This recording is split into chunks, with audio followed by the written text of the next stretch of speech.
Hey guys, what's up? In this video, I'll show you how you can add a scrolling announcement bar on your Shopify website. It's quite a simple process. I'll show you how you can do this. All you need is to install an application and it does all the magic for you. So go to apps and search for Section.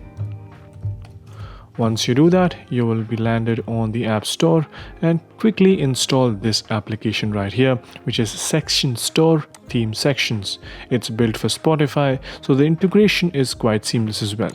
Just click on install, and once the installation is complete, this is the page that you will come onto. And as you can see, the scrolling announcement bar is over here. It has a one-time fee of $9. All you need to do is pay once and you can use it forever.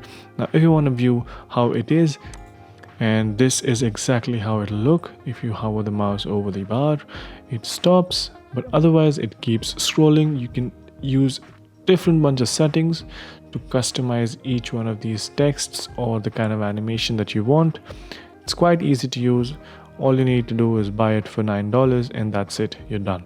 So yeah, hopefully this video was helpful. If it did help you out, make sure you subscribe to the channel, like the video, and also comment down below on what next videos we should make.